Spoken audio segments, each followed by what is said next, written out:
I've always made one thing perfectly clear. I am a very much so staunch supporter of freedom, democracy, and our glorious republic. However, sad to say, recent events have basically brought it to where we currently are dealing with certain issues in our own world. I'm currently in isolation along with my family because of the coof. And, of course, all I have is my cat and my phone, full of fan fictions to keep me going, and of course, Mix Mix, right here. So, don't be surprised when I started reading, when I started doing, I started actually looking into some of the reviews I didn't get to for America Month. Because, you know what, I was like, I'm currently reading a lot of different reviews, so might as well look at the ones I didn't cover in July. And when I found one, I thought it was an NCR. It's called Thus, the Bear of the West Roamed There. Started looking into it and realized, oh no, this is a Kaiserreich story. Seriously? What? I just heard you get hard. A Kaiserreich story of the Pacific States of America. They call us the Pacific States. We call ourselves the United States of America. Like Cincinnatus, we will rise up when history calls on us, and gladly throw down our weapons and return to the fields after war. Like Cincinnatus, we do not desire power. We desire life, liberty, and the pursuit of happiness. That phrase has not lost meaning on this side of the continent. Free men of America. Free men of the true America. We stand guard in the West, and let this be known. When the wolves of the East are done tearing each other's throats out, we will march out and once again stretch the true American Republic from sea to shining sea.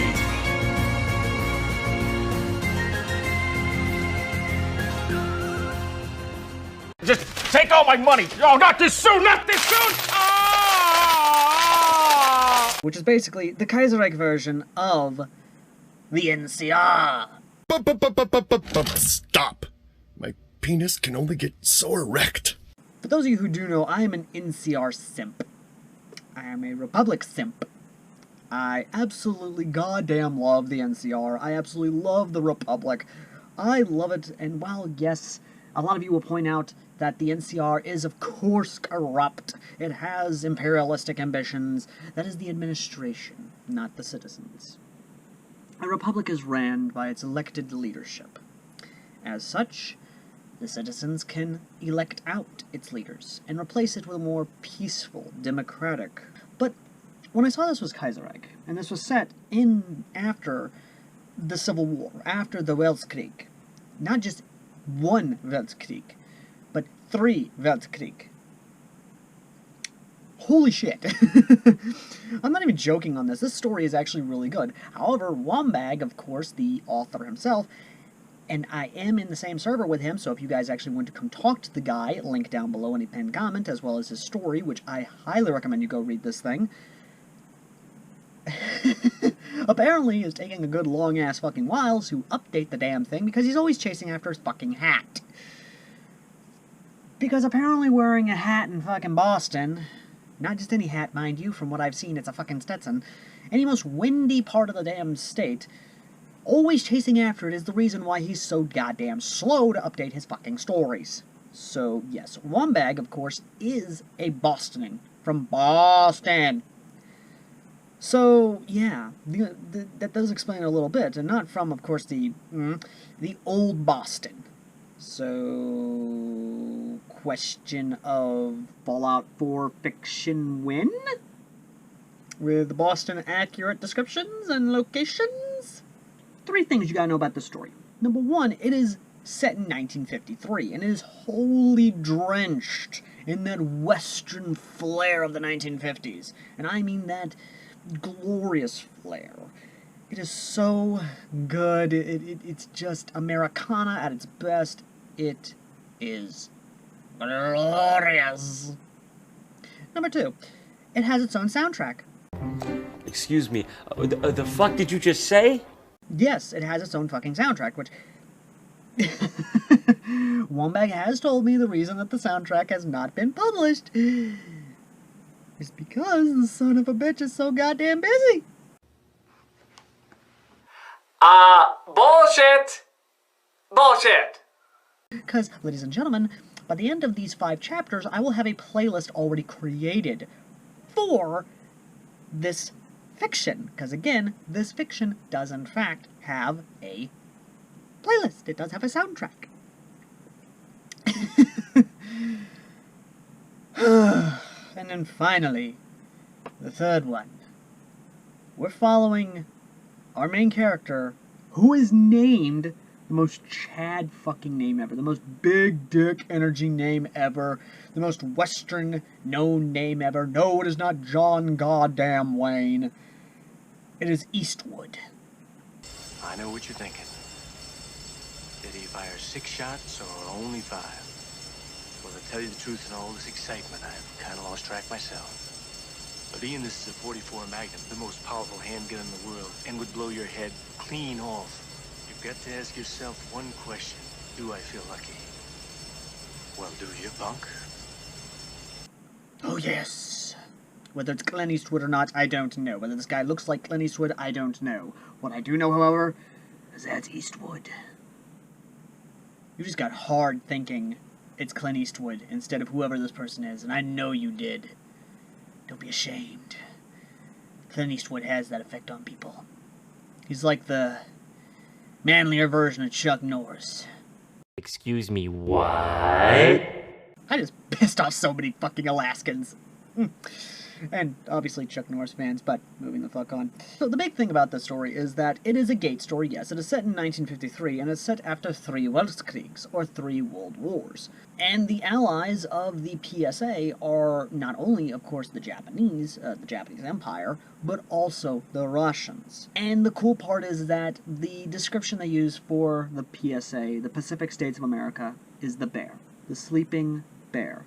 And when we get to a conversation that Rory has with Eastwood and him explaining the Weltkrieg, there's a lovely description that we will get to, and that I'm going to read verbatim from the actual damn thing. So we open up, of course, which, I'm going to go ahead and say it now, the way the style of the story is written, it's written like a comic. I'm not joking on this. The way the cues are set up, the way the ending and opening of each scene is, it's set up to where either it can be used verbatim for a reaction fanfic, which there is one for his other story, A Rose Over a Shallow Grave, which, yes, I will review, I promise you that, because the ending of that one we are going to fucking discuss in detail. But these 12 chapters, wait, 12 chapters? Seriously? There are 12 chapters to this, so you may get a part 2, ladies and gentlemen. We may do a continuation of this. We open up on a train, not just any train, one actually going to Sacramento, California. We follow Eastwood going to the monument dedicated to the Mountaineers, or their version of the Rangers. And the cool part is that the weapons described in this is not only, of course, the Peacemaker, the Colt Peacemaker, but also Winchesters, and even ammunition specifically designed for anti-tank roles. But the big one has to be the revolver.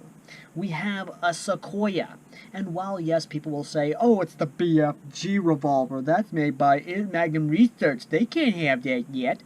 Go fuck yourself, number 1, and number 2, go fuck yourself, and number 3, a revolver designed to be substantially big enough to handle anything, especially 4570 government, can and will be designed no matter the situation. And 4570 government, I think, came out in the 50s, I believe. Hold on, let me take a quick look at that. Actually, 4570 government came out in 1873. It was designed in 1873. And it was designed for the Trapdoor Springfield.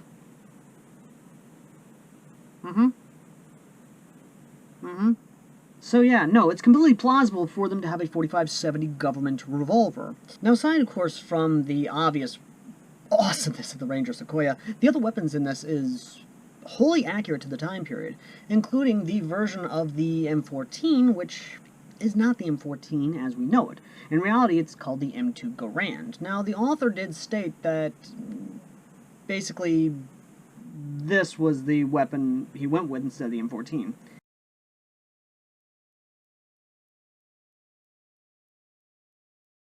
Now, do know that while the author's part, I cannot blame him for not knowing about it, but we did have magazine-fed Garans back in the day. They were experimental, and if you want to learn more about them, go check out Forgotten Weapons videos on the magazine-fed Garans.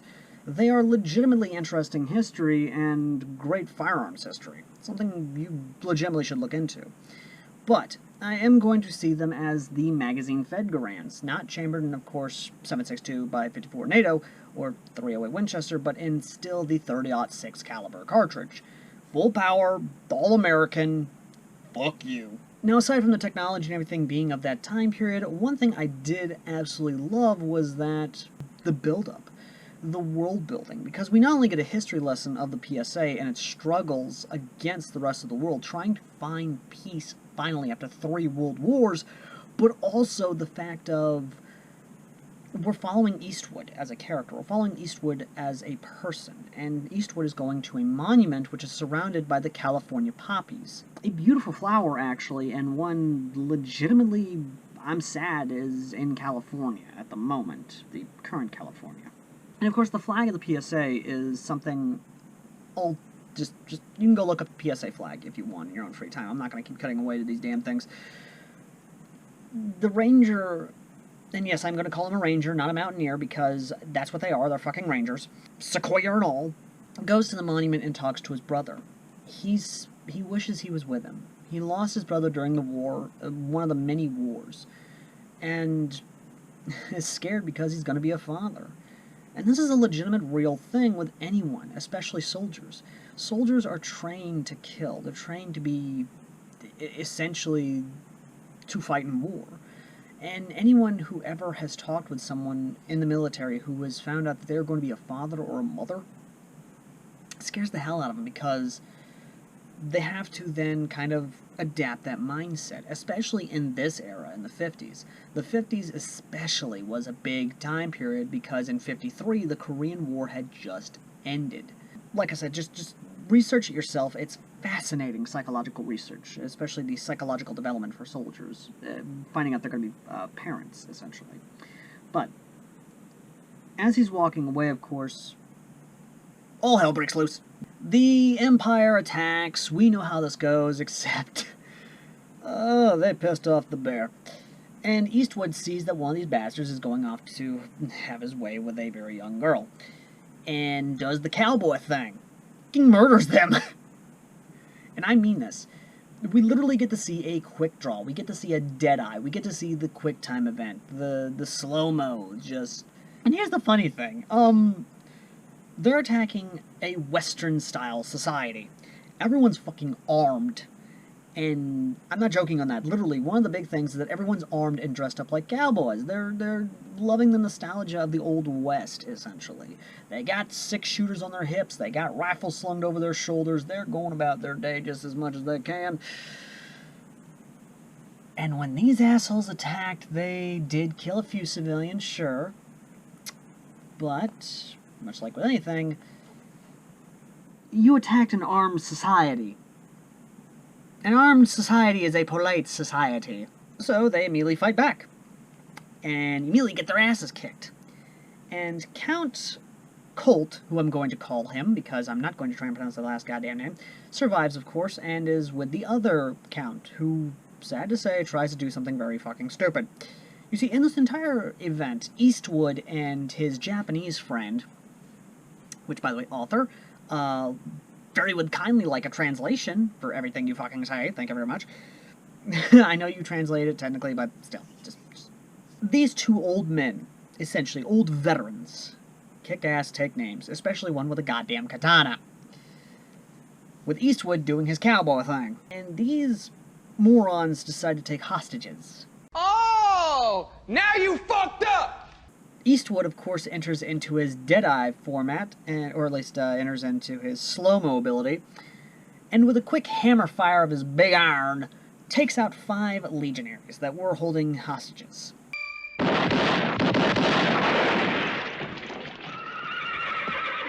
And slowly and surely, with a flick of the cylinder, emptying out the cartridges, reloading them, flicking, and moving on. He wrecks house, essentially. He does wreck house. And one of the counts tries to be reasonable with two of them, even though they don't understand a goddamn thing he's saying, and tries to offer them a slave.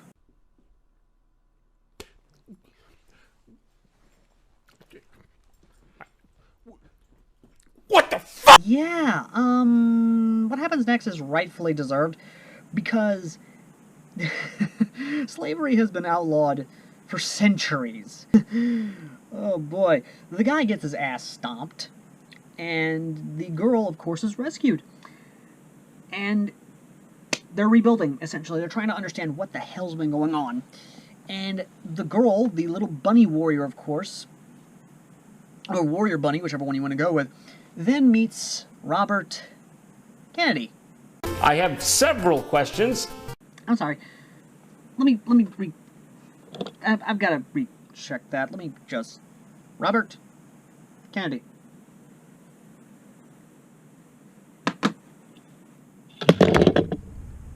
I couldn't make this shit up. I couldn't make this shit up if I tried. I'm sad that I lack the talent to make this shit up. What are the fucking odds? 3 gate fan fictions, all of which America, mind you,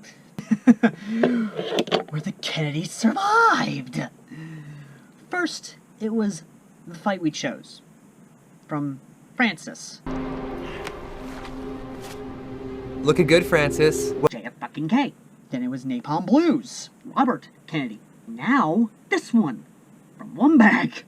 I swear the fates are trying to say something, because if they're trying to tell me I need to review a freaking Kennedy-centered fanfic, then by all means, someone, everyone, start doing research to see if we cannot find a Kennedy-centered fanfiction. I don't care if it's a goddamn isekai, I don't care if it's a goddamn reincarnation, I don't care what the fuck it is. Somebody find me a Kennedy fanfiction to review so I can stop with the coincidences. So Robert, of course, is going to the hospital where this one girl has been saved, has been treated, and the nurse who is there, who is Russian, of course, is singing Alexandria by Nikolai. And it is, honest to God, a good song, and something that's actually really good, and I'm going to have to add it to the soundtrack. Now, realizing that, son of a bitch, don't worry, it'll be added by the time this video goes live and I actually do share the entire soundtrack with, of course, everyone in Discord. Moving the fuck on. This girl, of course, is... Shit. Hold on. 1 hour later. Tara. Let's just call her Tara. Tara is telling Robert, of course, everything, and even calls him Lord.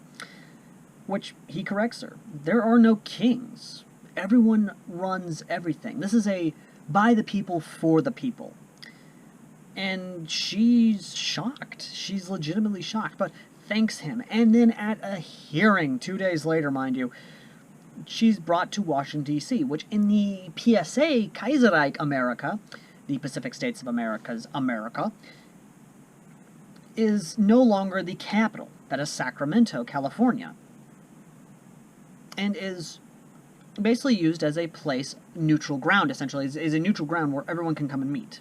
And again, I love the history behind it. I legitimately do.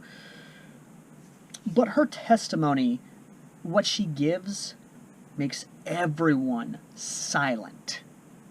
When she tells them everything of what happened to her and her people, there is a fucking silence to the point that you could hear a goddamn pin drop. The entire world was silent for this girl, and felt sorry for her. I felt sorry for her. I even got a little emotional. And when the emotion I'm talking about, of course, is not one of sadness, no! Oh no, the emotion I felt was wanting to put a bullet in the son of a bitch! Of course! But that's neither here nor there. But when the discussion of Count Colt came about, she begged them not to kill him, because he is a legitimately good person. And when his testimony came up, in my opinion, the reaction of the people, while yes, understandable, there should have been a larger portion who would agree with him. And that would be parents. People who legitimately would be understanding of his position, because if you think about it, he did the things he did because he was protecting his family. He was protecting his daughters. The youngest, Mui. And I'll be honest, I know unpopular opinion about this, especially with the fact the Empire attacked, enslaved, raped, and killed civilians, but I kind of understand what he's going through. And I understand him, and I completely agree he shouldn't be given the harshest punishment. He should just be given, some prison time. And yes, that's exactly what happens. His sentencing is prison, and even basically has the concept of parole, and is basically told he cannot hold a seat of power at all, and basically that's it. Legitimately, that's it. It's just, he is going to pay the time, yes, but it's not going to be as harsh considering his circumstances behind it, and was even given a full pardon by the president for some of those crimes, which would have gotten him hanged, executed, essentially. And after his testimony, he was taken back to Alcatraz. Yes, Alcatraz. Boy. Oh, boy, let's hope there are no zombies. I'm not giving you ideas, one bag, and neither are everyone else. Let's keep the zombie stuff saved till October. So, what happens afterwards? Well, let's go ahead and say that the Rangers lead the way. That's right, ladies and gentlemen. The encampment of 10,000 people kind of gets attacked by some Rangers and special operations style equipment of the era. And when I mean specialized equipment, I mean OSS style. I'm talking darked out clothing, darked out Brody helmets, BARs, Winchester 30-30s, and other fucking amazing weapons that I'm happy the guy actually mentioned, because, my god, I love this author's attention to weapons, and thank god he has not said clips yet, because if he had, we're gonna have a goddamn problem. However, we're probably going to have to wait and see when we get deeper into the story, but once the camp has been liberated, with the occupants being liberated from their goddamn bodies, well, their souls anyway being liberated from their bodies, they then save the slave girls, and the flag they raise is the Mountaineer flag, which in my opinion would be the Ranger flag, but it is the bear with the 3 stars, the white, yellow, and red. To each one is a symbol of something. To the Americans of the Pacific States of America, it is their call for liberty. It is their call and destiny to bring freedom and democracy to these barbarians who there enslave people who they believe lesser than them. To the Empire, monsters, folk and diamonds, and outright killers with the ability to slaughter, just in droves, without mercy. Because mercy, not within our dictionary when dealing with tyrants, with dictators, slavers. And to the slaves, the people they rescue, one word describes the flag that they see flying over the once proud Imperial camp. Hope. Hope for a brighter future. Hope for freedom. Hope that one day a tyrannical empire will fall. America? And that was just the first 2 goddamn chapters. Excuse me, the fuck did you just say? With the victory under their belt, they begin their operations. The funny thing, though, is that when the armies come and obviously do the thing that we know and love, engage, which of course is charging up a hill, just being slaughtered, the PSA respects these people and gives them dignity enough to not only, of course, bury them in mass grave, but at least puts a plaque, a stone, a monument, a small one, mind you, which I believe after the war will probably be built up a little bit more, dedicating these men, honoring these brave knights who actually did what they were supposed to do. And the inscription on it is really nice, and I recommend you guys go read it for yourself, because I'm not going to spoil what the inscription says. It's just that the inscription itself is actually quite fitting. Now, the expedition is what actually comes really fun of it. or at least where the big fun comes, because when they do encounter, you know, the elf and the dragon, the changes actually do happen. There's a lot of changes, but I actually do like and somewhat improves the anime, or at least the Gate story as a whole. When they encounter Kota Village, they bring a peace offering. And you're probably wondering what the peace offering is. Well, I can't believe I get to finally use the song, but it's... Tequila! Say what you will about me, but never say I'm not one for theatrics. Yes, it's tequila! Dun, dun, dun, dun, dun, dun, dun, dun, dun, dun. And of course, the chief elder, or at least the chieftain of the village, fucking loves it. And I can already say this now, going forward, I bet you anything, American drinks, especially tequila, is probably going to be the most popular damn drink possible from the American Expeditionary Forces, or at least the American imports coming in. And I'm not gonna lie, I could see that happening, because tequila is a hell of a drink, especially if you drink the worm with it. Oh yeah. When they do encounter the elf, though, and this is actually something pretty good, is that when they do encounter the elf, they don't knock her the hell out. No, they actually find her alive and even call down, you know, hey, do you need help? We're here to help. And she calls up saying, yes, I'd like help.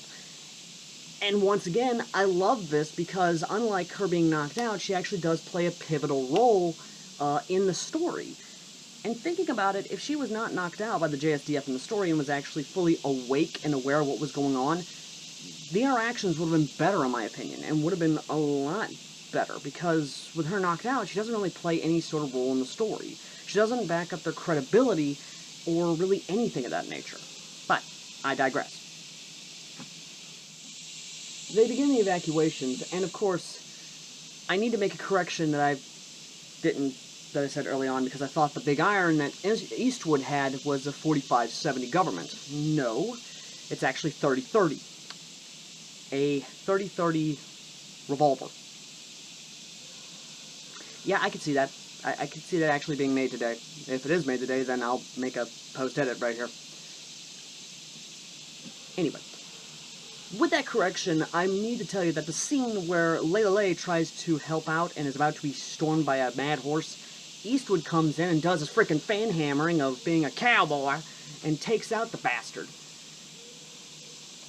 They begin the evacuations, of course, as in the story, but unlike the other story, they are actively trying to save civilians, unlike the JSDF. They actually, on their Harleys, mind you, yes, among this convoy, they have Harley Davidsons, because Harley is the best bike ever made. And I will fucking die on this hill to say otherwise, because Harley Davidson is the American motorcycle. They, of course, use the bikes, moving and maneuvering, trying to save civilians as best as possible, throwing them into ditches, well, not really throwing them, but getting them to ditches where they can be safe, telling them stay down, don't get up, wait till the fighting's over, and then they go and try and get the bastard, the winged fucking dragon, away from the civilians. And the cool part is that there's a little joke in there that I swear to God the author had to have taken from Hellsing Alternate Bridge, because when they're talking about the bazookas and how much ammo they have, he goes like, we got a lot. How much is a lot? We got one. That's a lot, right? Damn, how many more crosses we got in that truck? Again, I don't know if that's from Hellsing Ultimate Bridge or not, but fuck my life, I fucking love it. Either way, though. So they, of course, are upset at the fact that the Elder is not going to be able to take these orphans, these elderly, the wounded, because they have to have the rations themselves. And there is a lovely little conversation that happens in that instance, but Eastwood goes to the Elder and tells him, we'll take them. And when the Elder tries to assume that he's taking them as slaves, he tells him, no, treat them as family, even doing the cradling with his arms. The Elder, of course, breaks down crying, hugs him, and even tells the refugees they're going to be taking in. And when this happens, oh boy, the reaction of the base itself, and the fact of they see warrior bunnies and other beastmen women in WAC uniforms. WAC as in W-A-C. WAC is Women's Army Corps, or something along that line.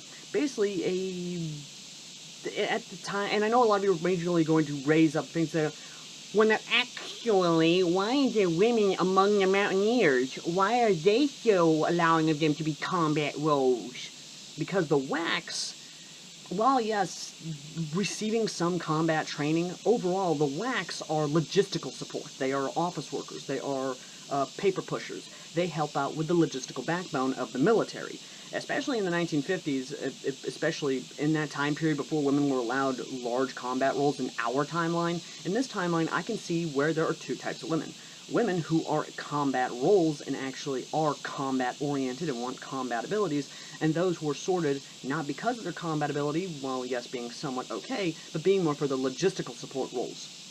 I.e., their ability to crunch numbers, their ability to type, their ability to basically do really well in terms of the logistical support. But what happens is this base is absolutely fucking amazing, and one that I have to read this verbatim, because Eastwood, while he is punished by doing paperwork, which is the bane of everyone's existence. Let's take a break for a second before I get to read the verbatim of basically how they see the PSA. And them explaining the three Weltkriegs, or Weltkrieg, the three world wars. No, let's go to the those who were captured at the assault at the beginning of the story. There are two people, one of which the author unintentionally said was a she, or I don't know if they were trying to mess with the audience in this, but Zeke and of course Vic, Zeke being a more English-speaking person, or something along that line, Vic being a old, well, American Union State pilot, an ace. Basically free themselves from their binds and begin interrogating them and try to basically find a way to get to Olmus Hill, to try and get back to where they were, at least try and find help. And that's that story. That's the B-line plot. Then we go back to the main plot. Well, not main plot, plot line C with Pina Colada. And Pina Colada's character in the story is not the sniveling, whimpering, weak princess that we see her as. No, she actually acts like an arrogant royal. She actually does act like that. While the Emperor, treating the daughter a little bit better, unlike the mainline story where he treats her with dismissiveness and indifference, which doesn't make a whole lot of goddamn sense, in my opinion, because, you know, he has shown to love his daughter very much so. Actually, when she asks to go see combat, he sees the worst-case scenario, her being enslaved or killed, or worse yet, coming back like the walking corpses that survived the encounter with the PSA, with the Republic. And immediately shouts, "No!" And immediately calms down and goes like, no, we need you to gather information, we need you to basically go on a fact-finding mission to disturb fact from the rumors, and we need you to go to Italica to help defend that. But whatever you do not engage the enemy. If you are to basically run away. You are to not engage, you are to run away and be able to report back to me and basically, you know, try and keep his daughter alive. And then we finally get to the point in the story that I fell in love with this world. That I fell in love with this story. And the imagination that they see this. Because I'm going to read this fucking verbatim.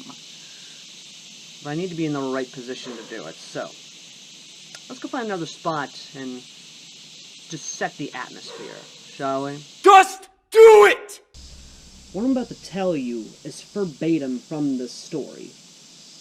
This is the story that one of the soldiers from Eastwood's squad, 3rd Recon, tells them about the Weltkrieg, the Civil War, the 3 wars fought before.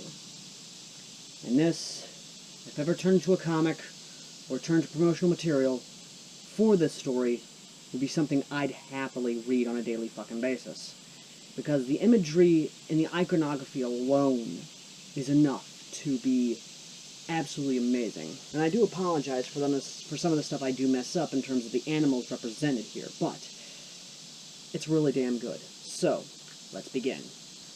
A wounded bear moves through a desolated landscape. Surrounding it were its kin, each one wearing the flags of the CSA, the OSS, and American Kaiser. Yeah, wait through the Kaiser. And began to prosper once again. It then roamed towards the river, when a loud cawing could be heard, and the shadow of a golden eagle descended upon the land. The massive bird landed on the ground, letting out a mighty cawing noise as it cawed. Animals of other nations appeared on the other side. A Cuban trogon, Denmark swan, the Eurasian elk, the Ford horse, Belgian lion, a two-headed eagle, and a togra, all standing over the lone grizzly bear, shrieking, howling, demanding that it pays tribute. The reason for this, ladies and gentlemen, is because the eagle represents the Entente, or at least the mighty German Empire, who supplied, as well as its other allies, supplied the American Civil War, demanded the PSA actually pay back the war, everything it demanded. And the PSA would have been in debt, but they didn't. Instead, they stood their ground and told them, no, we will not be pushed around, and we will fight back. And the story gets fucking better. The wounded bear stands tall, despite its wobbling. It refuses to bend down. Rather, it charges in, ripping to shred the Cuban toga and the Ford horse. The golden eagle pecks at the grizzly bear, ripping out an eye, to which the bear strikes back, and with a quick slash, taking its eyes and a piece of the beak. Broken was the proud beak of the golden eagle. The two-headed eagle of Austria-Hungary came from the side, intending to rip the grizzly bear to shreds, when suddenly a Russian brown bear came from side, tearing apart the beak, tearing apart the back neck. Yes, Russia is allied with PSA, and the reason for this is because no one assumed that this weakened America could actually fight back. And when they invaded France, and even liberated Iceland, or any of the other nations within the Entente, or even the syndicalist nations themselves, Russia saw with it a proud ally to join. And what better iconography than a Russian bear fighting alongside its American cousin? That iconography alone is pure propaganda fuel, and could be used for propaganda posters for ages to come. The brown bear of Russia helped the grizzly bear to its feet. A magnificent Japanese carp sprung from the water, devouring the Ottoman toga, and joined the two. They stood their own and clashed with the remaining forces. Eventually, the war was over, with the wounded Japanese carp, Russian brown bear, and grizzly bear standing tall over the dead golden eagle.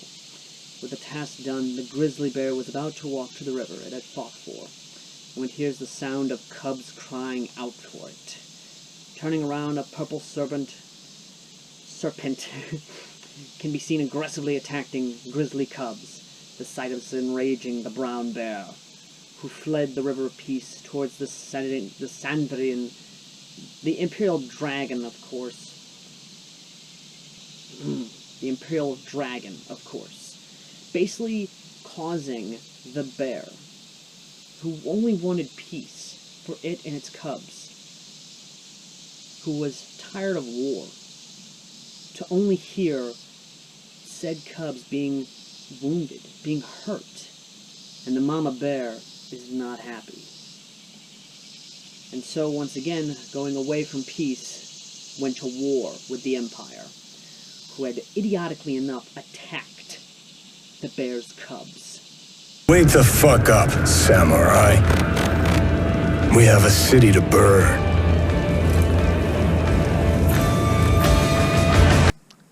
While this is all happening, there is another plot line going on the other side of the gate. The other side of the gate, of course, being the world's reaction. And really, it's just mostly the British. Because, of course, Britain, the old man, never fucking learns. But there is a lovely little bit of a KAS agent. Or KSA, whichever one. Basically, their version of MI5, or MI6, whichever one you want to go with. Basically, OSS, OSI, whatever. And I would spoil it for you, but I'm not going to. Because I want you to go read that for yourself, and actually learn more about them, and everything about it. It's legitimately really well done.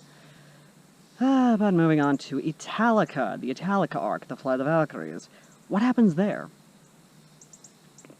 Well, unlike before, of course, where always in every story the person gets conked out by the damn door. That doesn't happen here. Instead, She gets insulted, berated, and basically said, "Do you not have any fucking manners?" But then we get to Mui, and finding out that her father's fine, upset the crimes that he had committed, but at the same time understanding that at least he isn't dead, and they're still able to communicate with each other, and able to visit each other, which is a big plus. But, sad to say, they're dealing with some brigands, some rapscallions, some marauders.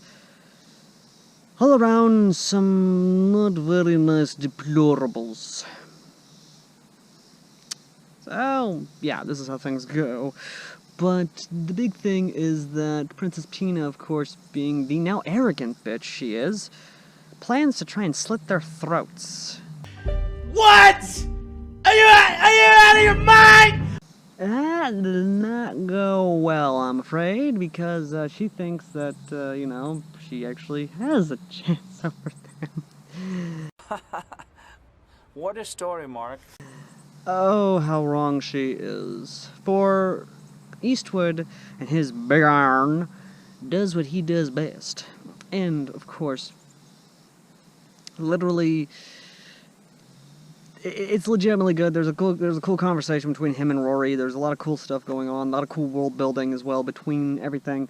But they do, of course, keep going. Now, the big thing is that when the Flight of the Valkyries does happen, like I said, it's great, but Pina, of course, is scared shitless. She now sees that her people will fucking die if she tries anything against it. And these people, the people of Italica, love the Americans. And there's even some great world building with Italica in this novel, actually giving credence as to why they want to get out from the yoke of the Empire. And Mui is more than happy to kind of sign a treaty with them, as well as a little clause. And this clause was proposed by Pina herself, and this would no way whatsoever backfire. Did you f*** up? If either side happens to attack each other, or either of their forces, or any citizens of Italica, without justification for self-defense, then they have to be evacuated. Basically, they gotta get the fuck out of Italica, and stay the hell out of Italica. Unless, of course, you know, politics and what have you. Which, Miss Blanche, who happens to be the WAC officer, who is Eastwood's superior, understands this, and immediately signs on the treaty, as well as Mui and everyone else. This will no way backfire whatsoever. Amo, you magnificent bastard, I read your book! And then we get to the thing that's going to backfire. And what I gotta love is that Eastwood, on the motorcycle, sees the Rose Knights, the Rose Order, and does, I'm not joking on this word for fucking word, is going to pull a Roadrunner play. I'll take your entire stock! Already, I am enjoying this more than I should, but the fact he said Roadrunner, making Eastwood the Roadrunner and the Rose Knights chasing him the Coyote. And it's just good, and the whole thing, of course, at the beginning of the chase, they have it played to Ghost Riders, the original recording of Ghost Riders, which, yes, is in the playlist, which will be linked at the end of this video. Or in the pinned comment, whichever one I'm doing. Either way, though. So they finally, of course, Eastwood, of course, takes him back to Italica, with them still hot on his tail, and him just, you know, just not really giving a shit, not really gonna try and deal with this anymore, does his signature move of Deadeye, activating slow motion, and pops off a couple rounds of their horses, causing them to fall forward and then be surrounded by American forces in khaki. And that was Chapter 6. And yes, I know every single one of you is probably going to say, well, I thought you said you were doing 1 through 5. Well, I found out because it's 12 chapters, I might as well do even Stevens, not odds. So, next time, on which I am doing a continuation video on this because I am thoroughly enjoying this, and I want to continue enjoying this with you guys. So next time, ladies and gentlemen, we take a look at chapters 7 through 12. But before we do, what are my thoughts on chapters 1 through 6? I enjoyed it. Yes, there are some grammatical errors here and there, and yes, there were some mistakes here and there, but, you know, overall, it is a very fine, polished product. I'm pleasantly surprised how much I actually did enjoy this, and this is the only fiction I can think of, outside of maybe reaction fictions, where it has its own fucking soundtrack, and recommends you play that soundtrack. And the weapons, while yes being a different variation on what we have, of course, in the real world, is still good. And a lot of the scenes sets it up like it's a comic book. And if the author does pay someone to turn this into a fan comic, I would happily read that and review it. I'm not joking on that. I would happily support the endeavor by doing my best to promote it as humanly possible. No, I cannot help support it financially. I wish I could. But, to the author himself, Wambag, so far you have impressed me, good sir. We are most amused. So, do know now that we will be taking a look at chapters 7 through 12, and then I will give my overall thoughts on the story as a whole. And, yeah, if you want to read this yourself, the link to chapter 1 will be down below, as well as a pinned comment, in the pinned comment as well, to the Discord, which of course has Wambag in it, so you can come chat him up and tell him, hey, I enjoyed this, or hey, this is what I thought I didn't like about it, or anything of that fucking nature. Anyway, thank you all for watching. As always, I've been Airsoft Owl, and I will see all you lovely people in the next media reviews. Till next time. Later.